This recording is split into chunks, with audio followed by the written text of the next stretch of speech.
যখন আপনার মত হয়নি, আর মাত্র 2 সেকেন্ড আছে, 1 সেকেন্ড আছে, আপনার আত্মাটা পৃথিবী থেকে ট্রান্সফার নেবে, আবার আজরাইল আপনার কানে কানে বলে দেবে, বিশ্ববাসী জানতে পারবে না, যে মরবে সেই জানবে। তাকে শোনানো হবে, ইয়া আইয়ুতুহান নাফসুল মুতমাইন্না ইরজিই ইলা রাব্বিকি রাদিয়াতাম মারজিয়া ফাদখুলি ফি ইবাদি ওয়াদখুলি জান্নাতি। জান্নাতের শেষ নিয়ামতটা পৃথিবীতে ঘোষিত দেওয়া হবে। 1 সেকেন্ডের আগে মানুষ বুঝে নেবে আমার আল্লাহ আমার উপরে রাজি আছে, তখনই সে বুঝে নেবে আমার কবর হাসর ফুলসেরাত, আর কোনো জায়গায় টেনশন নাই। আমি যাকে প্রেমের আবদ্ধে নিয়ে আসতে পেরেছি, যার প্রেমে আমি ভালোবাসায় ভালোবাসিত হয়েছি, যিনি আমাকে ভালোবেসে নিয়েছেন, যার জন্যে আমি আমার জন্যে তিনি, এ আল্লাহ তু হাম সবকো আপনা बना ले, ये अल्लाह तू हमारे बन जा और हम सबको अपना बना ले। ये अल्लाह তুমি আমাদের হয়ে যাও এবং আমাদেরকে তুমি নিজের মতো করে বানিয়ে নাও। আমরা এত কমজোর, আপনার আমরা বানতে পারবো না। মসজিদে সেগুলো রাখিনি, পৃথিবীর জ্বালাতে জালে ফেসে গিয়ে আমরা আবদ্ধতা শয়তানের চক্রান্তে ঘুরছি। হে আল্লাহ তু हम सबको अपना बना ले और तू हमारे बन जा। সে আল্লাহ বলছে তুই আমি, আমি তুই। যখন পৃথিবী থেকে তুই মাইনাস হবে, আজরাইল বলবে ইয়া আইয়ুতুহান নাফসুল মুতমাইন্না ইরজিই ইলা রাব্বিকি রাদিয়াতাম মারজিয়া। জান্নাতের বড় নিয়ামত আল্লাহর রেজামন্দি ছাড়া কিছুই হতে পারে না। তবে হাসরের মাঠে সব থেকে বড় নিয়ামত ওই আল্লাহ স্বয়ং আমাদের মাবুদ, স্বয়ং আমাদের রব রোজাদারদের মোলাকাতে আসবে। রোজাদারকে হাসরের ময়দানে দেখা করবে। বলেন আলহামদুলিল্লাহ। ভাই আমরা রোজা রাখবো তো ইনশাআল্লাহ? জোরে বলে রোজা রাখবো তো ইনশাআল্লাহ? রাসূলুল্লাহ সাল্লাল্লাহু আলাইহি ওয়াসাল্লাম 6 মাস আগে থেকে রোজার প্রস্তুতি নিতেন। আমাদের তো রোজা কাছেই গেল, মাঝে আর 2-3টে মাস আছে। কে কে রোজা রাখবো একবার জোরে হাত তুলে ইনশাআল্লাহ রোজা রাখবো। আল্লাহ আমাদেরকে রোজা রাখার তৌফিক দান করুন এবং আমাদের জীবনের গুনাহগুলোকে মাফ করে দেন। তো যে রোজা রাখবে পৃথিবীতে লা তাহজান, আপনার কোনো টেনশন নাই, আল্লাহ আপনাকে হাসরের ময়দানে মোলাকাত করবে। তাহলে কয়টা নিয়ামত হলো কিয়ামতের মাঠে? খুব বাড়াবাড়ি হচ্ছে। নূর মোহাম্মদ গুলো সহ্য করে না, সব কটাকে খুলবো, খুলে ছুড়ে দিব।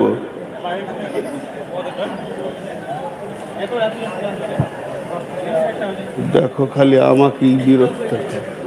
হ্যাঁ মানুষ মুখস্থ বিদ্যা চালাইছি, কোথাও ভুল করে দেবো। এখন কতক্ষণ আমার 8টা থেকে 10টা বলেছিল, 10টা হ্যাঁ কি করে শুনে 8টা থেকে 10টা? আমার তো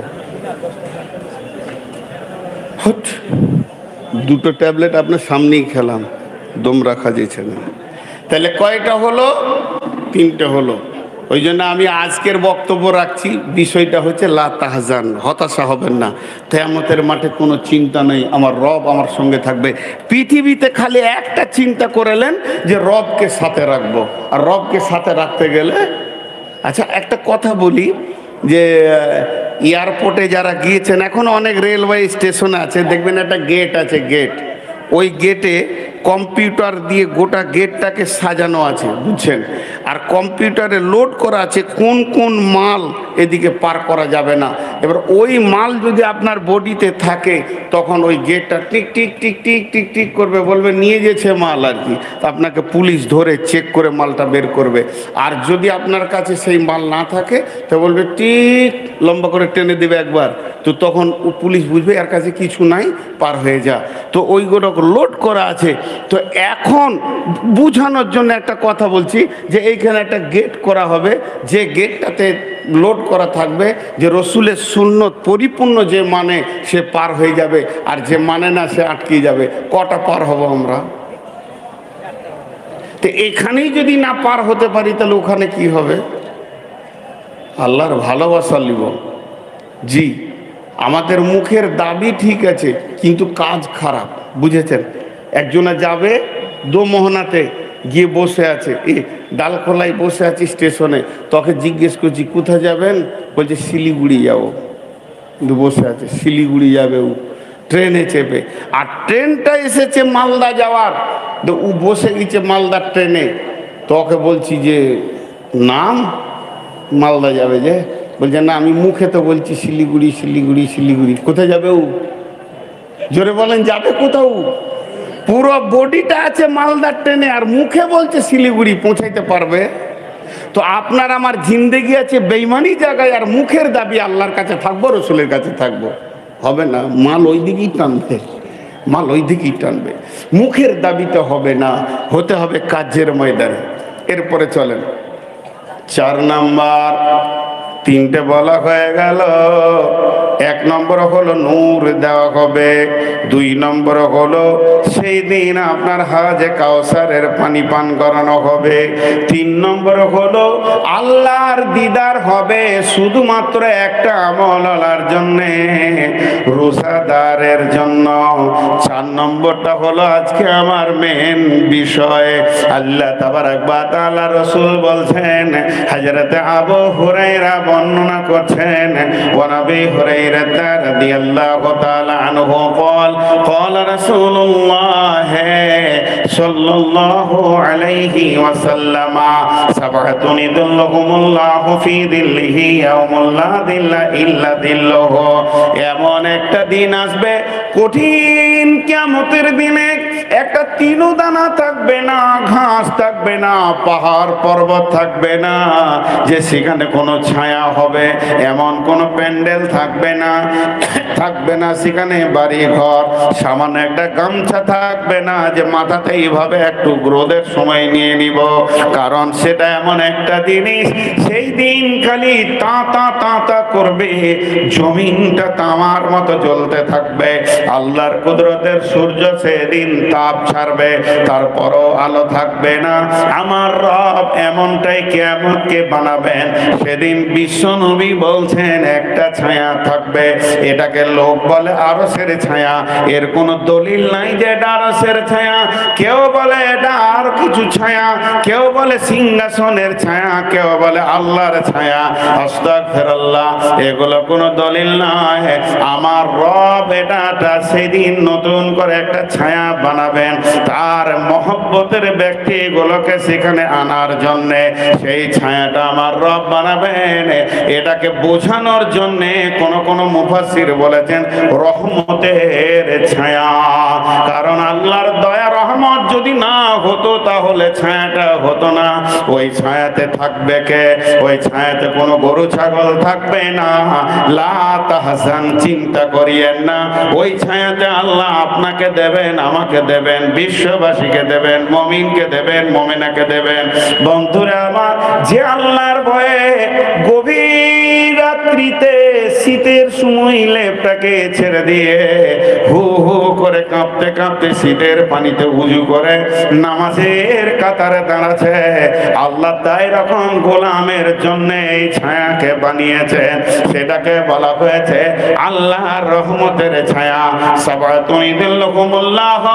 ওই ছায়াতে কে কে থাকবে? ওই ছায়াটা 7খানা জনের কোটা করা হয়েছে। 7 শ্রেণীর লোক যারা পৃথিবীতে 7টা আমলে জড়িত থাকবে। একজনই যে 7টা আমল করবে তা না, যে কোনো একটা আমলের সঙ্গে তার যদি জড়িত থাকে তাহলে আমার রব ওই ছায়াতে তার কোটা লাগিয়ে দেবেন, রিজার্ভেশন লাগিয়ে দেবেন। গোটা স্টেশনে যদি 2 লাখ লোক দাঁড়িয়ে থাকে আর আপনার আমার যদি রিজার্ভেশন এসিতে থাকে তাহলে কোনো চিন্তা নাই, আমার সিট আমি পেয়ে যাব। কিয়ামতের মাঠে লক্ষ কোটি লোকের সম্ভার হলেও যদি আপনার আমার আমল ঠিক থাকে তাহলে কঠিন কিয়ামতের দিন ওই রহমতের ছায়াতে আপনার আমার কোটা লাগবে। একবার দোয়া দিব, যদি হৃদয়ে ঈমান থাকে তো আমিনটা ওইভাবে বলবেন যেন আল্লাহ গ্রহণ করে নেয়। হে আল্লাহ, সেই কঠিন কিয়ামতের দিনে তোমার রহমতের ছায়াতে আমাদের জায়গা দিও। আমিনটা জোরে হলো না। যতটা আমি আশা করেছিলাম অতটা হয়নি। জি, সেই কঠিন দিন, সেদিন মানুষ পেরেশান থাকবে। আচ্ছা, একটা মানুষ যদি আপনাকে এসি ঘর দিয়ে হৃদয়কে ঠান্ডা করে দেয়, হালকা করে ফ্যানটা চড়ে, এসি চলছে ফুরফুর ফুরফুর করে 19 কিংবা 18, এর গোটা এলাকা 48 ডিগ্রি সেলসিয়াস চলছে, তার ভিতরে আপনি ঠান্ডা হাওয়াতে আরাম করে আছেন, এটা যদি মানুষ বানাতে পারে, আমার রব কিয়ামতের মাঠে তার রহমতের ছায়াটা কেমন বানাবেন। হে আমার রব, তুমি আমাদের সকলকে সেই ছায়াতে একটু জায়গা দিও। আল্লাহ কবুল করে নেক, আল্লাহ কবুল করে নেক, আল্লাহ আমিন। রোজা রাখবো ইনশাআল্লাহ, সকলে রাখবো ইনশাআল্লাহ। যত কষ্ট হোক রোজা ছাড়বো না ইনশাআল্লাহ। তো ওই রহমতের ছায়াতে আপনি জায়গা পাবেন, আমি জায়গা পাবো। তাহলে আমলগুলো কি? নাম্বার 1, 7টার মধ্যে নাম্বার 1, ইমামুন আদিলুন, ন্যায় বিচার করনেওয়ালা। পৃথিবীর বুকে যত ন্যায় বিচারক আছে, আপনার কাছে বিচার আসবে। আপনার সঙ্গে কার ভাতিজার ঝগড়া হয়ে গেছে, আপনার সঙ্গে আপনার ভাগনার সঙ্গে আপনার অন্য গ্রামের ছেলের ঝগড়া হয়ে গেছে, ওই জায়গায় যদি কেউ ন্যায় বিচার করতে পারে, বিচারের মানদণ্ডটা যদি অ্যাকুরেটি রাখতে পারে আল্লাহর ভয়ে, বন্ধু ও আমার ভাইয়া, আর চিন্তা নাই, ওই রহমতের ছায়াতে আপনার একটা রিজার্ভেশনের সিট লেগে গেছে। কিয়ামত যত দিনই হোক আর যত কঠিন হোক, লা তাহজান ইন্নাল্লাহা মা'ানা, আপনার কোনো চিন্তা নাই। হাসরের ময়দানে উঠি আপনি আপনার গদিটা বেছে নেবেন, আল্লাহর খাস ফেরেশতা আপনার হাত ধরে নিয়ে গিয়ে টিটি যেমন মানুষকে বুঝিয়ে দেয় এটা আপনার সিট, ওই রকম বসিয়ে দেবে। অতএব পৃথিবীর বুকে ন্যায় বিচার করতে হবে। ন্যায় বিচার আছে ভাই? জোরে বলেন, ন্যায় বিচার আছে? আপনাদের এই দিনাজপুরে ন্যায় বিচার হয়? সুবহানাল্লাহ। আল্লাহ কোরআনে বলেছেন, ওয়াইদা কুলতুম ফা'দিলু ওয়ালাউ কানা যা কুরবা,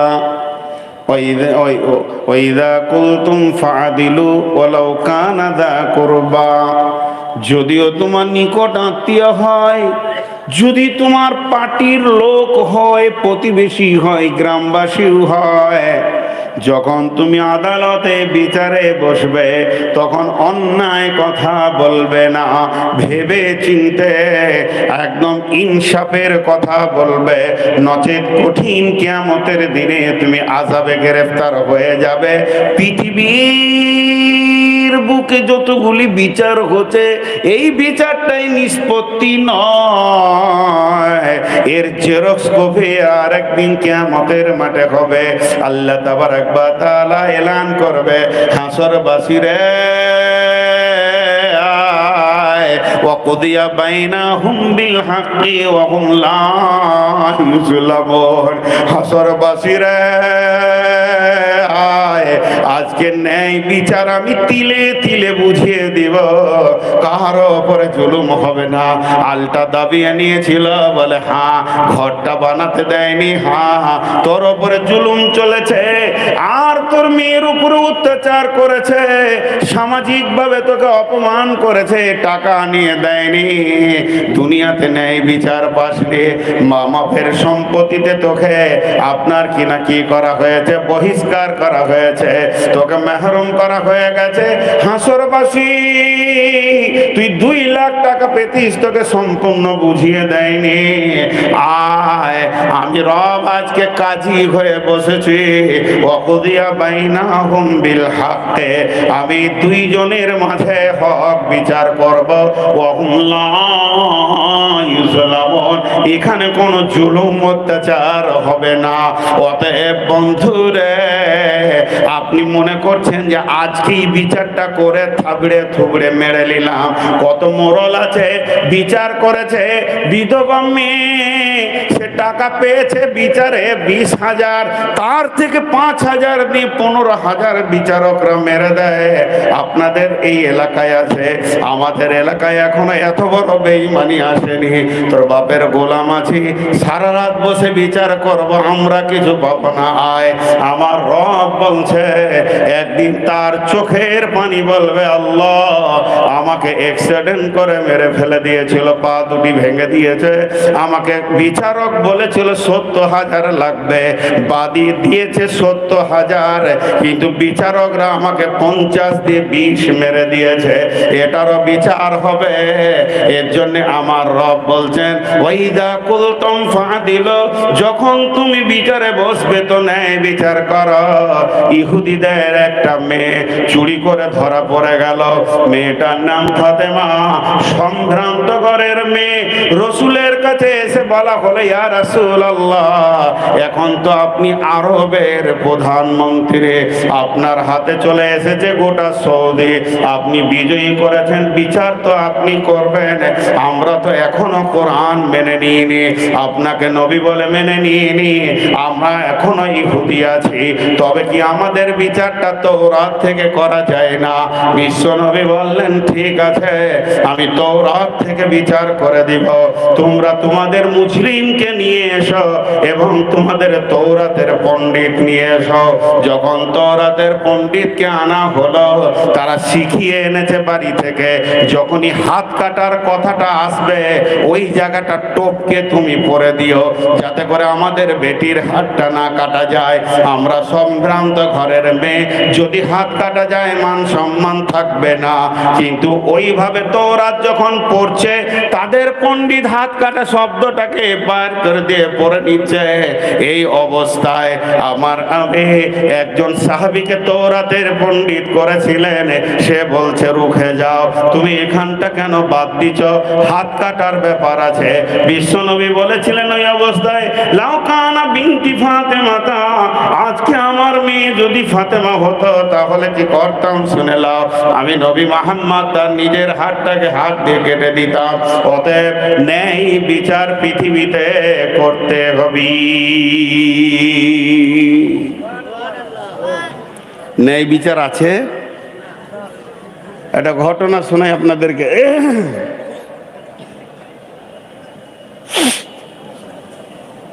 ঘটনাটা কি জানেন?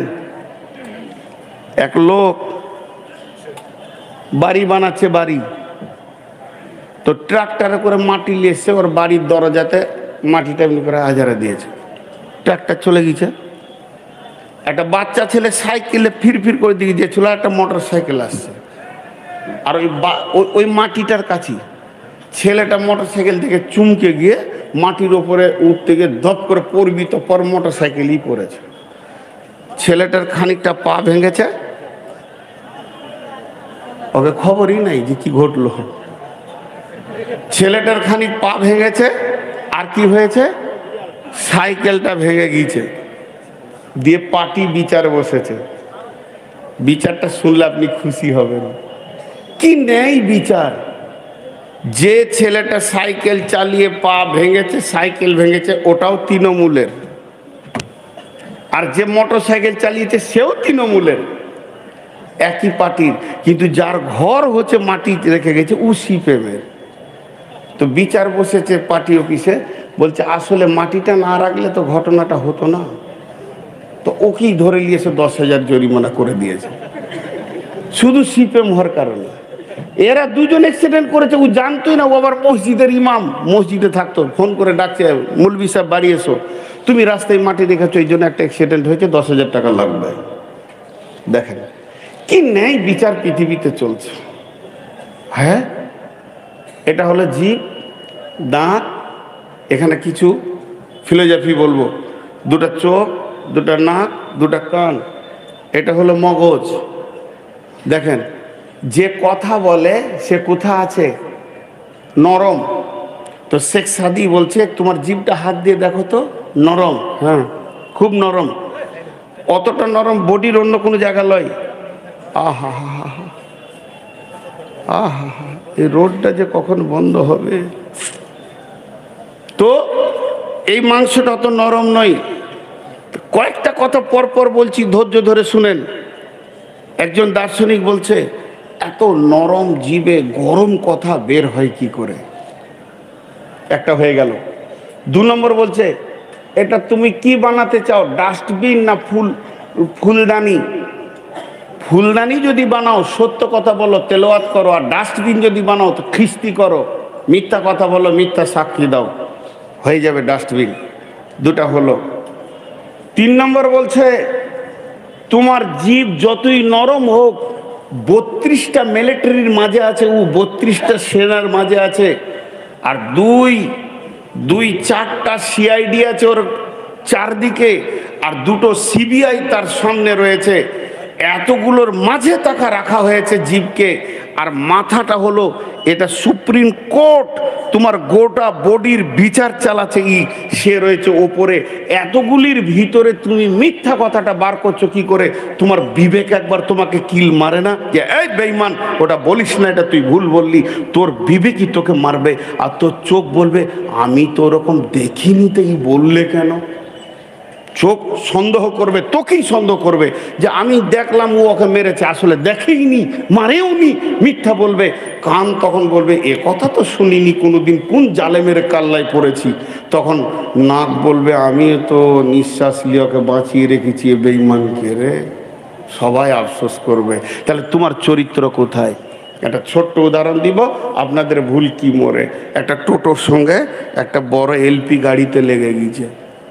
দোষ টোটোওয়ালার। যদি কোনো টোটোওয়ালা আছেন আপনাদের হাত পা ধরে মাপ চেয়ে নিচ্ছি, কিছু মনে করিয়েন না। আল্লাহ তাবারক ওয়া তাআলা আগে বিবেক মেরে দেয়, তারপর টোটো কেনার পয়সা দেয়। ওরা জীবনে রাস্তার এক সাইডে যাবে না, মাঝে যাবে। খালি দুবাইয়ের প্যাসেঞ্জার পেলে চাপিয়ে নেবে, নিশ্চিত বলবে তুই বস, এবার উড়বে আমার টোটো। মাঝে ছাড়া সাইডে যাবে না। এদের এত চরিত্র এত নোংরা হয়ে গেছে টোটোওয়ালাদের। এবার গাড়িটা ছিল কলকাতার, সে বিচারা মেদিনীপুরের ড্রাইভার, খুব মনোযোগ। এই কথাটা শুনলে আমার 1ম নম্বরটা বুঝে আসবে, খুব মনোযোগ। এবারে একটু লেগে গিয়ে টোটো একটু তুবড়ে গেছে, তাড়াতাড়ি করে নেমে কলার ধরে নামিয়ে 2টা এখানে মেরেই দিয়েছে। বদমাস, জানিস তুই? কিন্তু সব দোষ টোটোওয়ালার। ও বিচারা কোথা মেদিনীপুর থেকে এসে জানের ভয়ে থরথর করে কাঁপছে যে আর কেউ মারবে নাকি। ভাই লেগে গেছে, ভাই লেগে, টাকা ফেল 2-4 দিয়ে ওর কাছে পকেটে 3-4 হাজার যা ছিল কেড়ে করে নিয়ে থাপ্পড় দিয়ে মেরে ছেড়ে দিল। কিন্তু আর জানা নাই যে ওটা একটা বড় কোম্পানির গাড়ি, বিশাল বড় কোম্পানির প্রেস্টিজ।